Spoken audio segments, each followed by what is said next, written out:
हिन वक़्तु मां इस्तंबुल तुर्किया में आहियां। दावत इस्लामी जे मदनी मरकज़ फैज़ान मदीना अरनात कोई जेके एरिया में आहे उते मौजूदु आहियां। असां सां गॾु मिलित फ़ौजी अमीरुल हाशमी जनाब महमूद कामरान साहब जेको तुर्कश ऑफिशियल भी आहे, साबिक़ा मेंबर क़ौमी असेंबली भी आहे। मां हिते कुझु ॻाल्हियूं तव्हांखे ॿुधाइणु चाहियां थो। मूंखे अंदाज़ो आहे पूरी दुनिया जे मुसलमाननि जा दिलि ॾुखियल आहिनि। कुझु माण्हू FGRF दावत इस्लामी जे तरफ़ बि तवजो ॾेई रहिया आहिनि। असां उन मज़लूम मुसलमाननि जे लाइ छा करे सघूं था जेके गज़ा में परेशान आहिनि। FGRF फ़लस्तीन में गज़ा में छा कुझु कयो आहे। प्रॉब्लम इहा आहे त थोरो पोज़ीशन ठहे थी, असां कमु शुरू कयूं था, वरी रुकावट अची वञे थी। तव्हांखे ख़बर आहे इंटरनेशनल हालात छा आहिनि, बॉर्डर ऑलमोस्ट बंदि कया विया आहिनि, ज़ुल्म वधी वियो आहे। अल्लाह असांजे मज़लूम मुसलमाननि जी मदद फरमाए। यकीन कयो हर अखि बेक़रार आहे। मूंखे पूरी दुनिया मां मैसेजिस अची रहिया आहिनि। माण्हू चई रहिया आहिनि त हिननि जी कीअं मदद थी सघे थी। हिकु कहिड़ो जज़्बो आहे जो वाकई बसि हर को चाहे थो असां पाण वञूं ऐं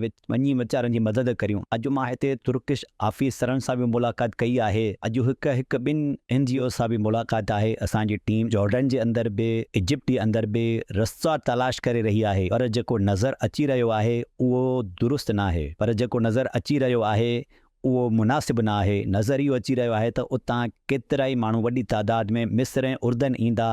असांखे हिकु ऑप्शन मिलियो आहे त असां उर्दुन जे बॉर्डर ते हिकु हॉस्पिटल ठाहियूं जेके उतां फ़लस्तीन खां अचण वारे ज़ख़्मियुनि जो इलाज थी सघे। असांजी कुझु मीटिंग्स आहिनि, थी सघे थो कुझु ॾींहंनि में लाइव मां मज़ीद तव्हां सां ॻाल्हायां ऐं ॿुधायां त अॻिते जी प्लानिंग छा आहे।